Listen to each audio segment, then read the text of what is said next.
Director of Shareholder Services for Corvus Gold. I'm also a co-founder with Jeff Pontius. Corvus, for those of you that don't know, was a spin-off of International Tower Hill, which a lot of people know. International Tower Hill, which was founded in 2006 and made a very large gold discovery just north of Fairbanks, Alaska. The Corvus project is 90 miles north of Las Vegas in Nevada, right on the highway.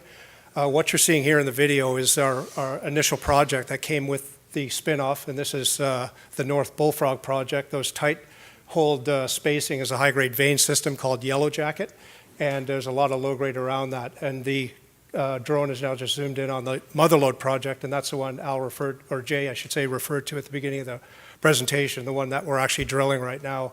That's giving us the drill results that have actually helped the stock have a pretty good run the last 4 or 5 weeks. Sorry, just a forward-looking statement. The management of Corvus is probably about as good as you're going to find. Jeff Pontius, our CEO, has made 50 million ounces of discovery gold, several of which have turned into mines. He was the head of exploration for AngloGold Ashanti up until 2006 when he left to start up Tower Hill. He's got an excellent track record, and he's also on the M&A committee of AngloGold Ashanti, so he's got a pretty good idea of what the M&A component looks like as well. Carl Brechtel, our COO, excellent, another guy with 40 years in the business, and Carl as well actually has been building mines all over the world and has actually put together a lot of the cost numbers that you'll see. Very credible. Mark Reichman worked in our area around the project in Beatty, Nevada for the last 20 plus years. And he actually worked with Barrick at the original project, the Bullfrog mine that they mined back in the 90s. Ron Largent is the most recent addition to our advisory committee. Ron was the COO of AngloGold Ashanti International, another guy that's seen everything around the world, and he's come with a lot of ideas that have helped us look at ways to reduce the capex and the costs of the project, North Bullfrog, and will be as we're going forward on Mother Lode.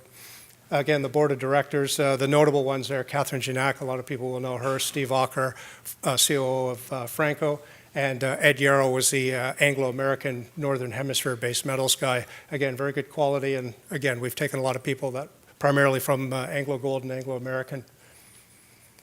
This is the part that's near and dear to my heart because I'm more focused on the investor community, but you can see in this last 7 years of challenging gold market, to say the least, our share structure is just 99.5 million shares issued, 106.5 fully diluted. You'll notice there, we're quite proud of the fact there's no warrants.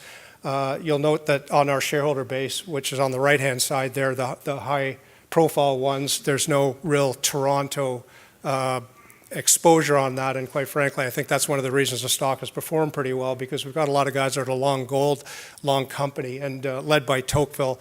All of our financings have been non-brokered or banked. We've done private placements at a discount to market, so we haven't had to actually put a warrant on it, which has actually helped us trade a little bit more fluidly, to say the least. And as you can see by the fourth bullet point, we've got a life of company, 85-cent financing. So again, a lot of companies were suffering pretty bad in the last few years of the bad gold market, but we've been able to finance at pretty good prices.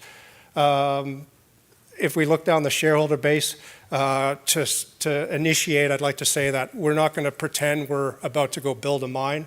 We are essentially looking for a transaction, and to do that, you obviously need notable shareholders and deal tension. And quite frankly, our number 2 shareholder there, AngloGold Ashanti, has been cutting back in other parts of the world over the last 5 years, but they've continued to finance us and do private placements with the company. Management has skin in the game, myself included. Jeff and myself are the largest 2 shareholders on management. Collectively, we own 4.5 million shares of that, 6.8.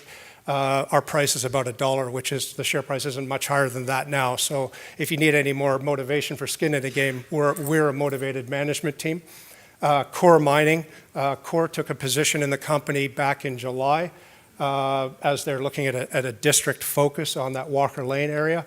And Core has a right to do a $4.6 million financing by January 15th of 2018 at a 10-day VWAP 5% discount.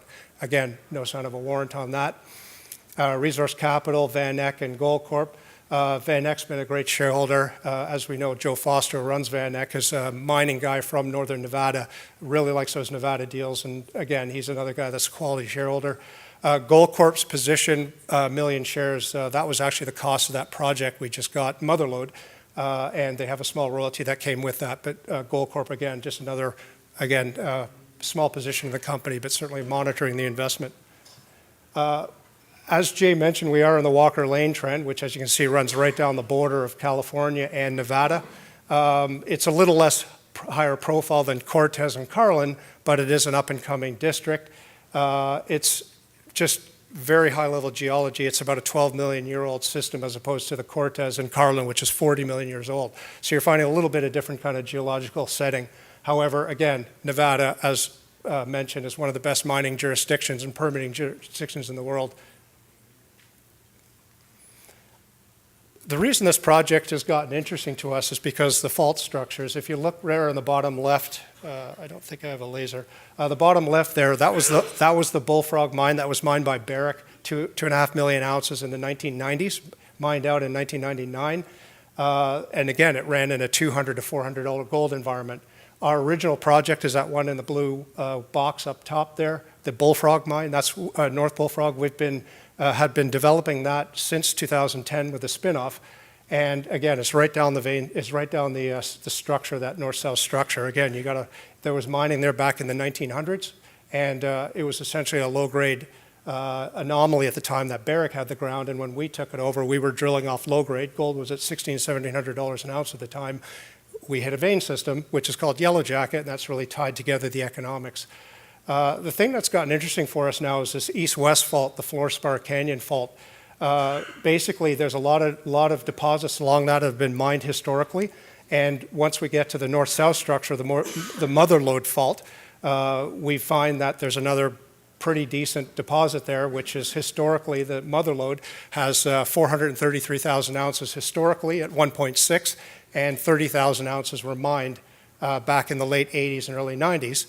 It was mined by a company called Ray Rock, who was, for the most part, barely solvent at the time while they were mining, went bankrupt in the 90s, were taken over by, gosh, I'm drawing a blank. They were taken over, and then Goldcorp took over them in 2006. So the project, Mother Lode, has been in closure since the mid-90s, almost 20 years, and with that being said, Goldcorp had never been on the project. We actually get asked a lot, why did Goldcorp give up this project?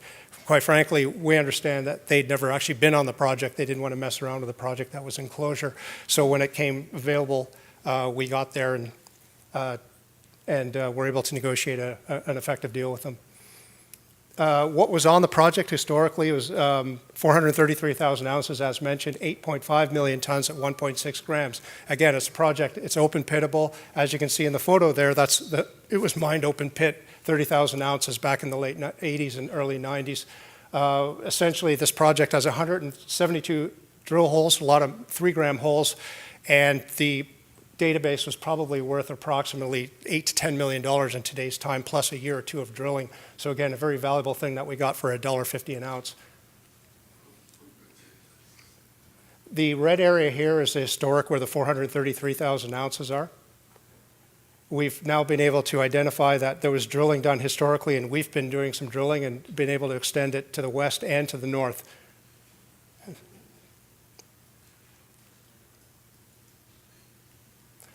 This is a look at the drill program and the area that we're now looking at on the phase 1. So we're in the middle. We have 2 RC drills on the project. We've put out the first 7 holes. We've got 50 holes coming in on a 500 by 300 and 300 deep. We've so far just increased the thickness of the mineralization that was seen historically by 50%. Historically, they were getting about 50-meter intercepts thickness. Ours is over 80, and we've actually been able to up the grade. And as you can see, we're stepping north, and the area we're looking at, the yellow area, is about 25 million tons. So again, with your basic math, you can see with 400,000 ounces in the blue circle, the yellow area should give us quite a good upside potential, which we think should more than double the historical resource as we confirm it. This is the 7 holes we've put out so far, which has really helped the stock. And on the bottom right, you can see 86 meters of 1.77. the North Bullfrog project, I'll just close in here and say the North Bullfrog this is a conceptual mining plan that we put together based on the far right there, second line, top box, second right, 904. That's 904,000 ounces M&I, 0.8. That's a phase 1 project with very robust economics there at that, which are here on this point. We've got 0.8 for 1 million ounces, which gives us approximately the third bullet point, sub $400 an ounce cash cost and under $600 all in. So again, that's going to put this project in the lower quartile of all producers globally. Again, we've got 2 drills on the project. We've been putting out results in the last few weeks, but this essentially just gives you an idea. This is a 2013 to 2016 chart, 2014 chart. We're basically just trying to show you here that the stock performs very well regardless of what gold does in that when we're putting out drill results, the stock responds very well because of our good share structure. Thank you.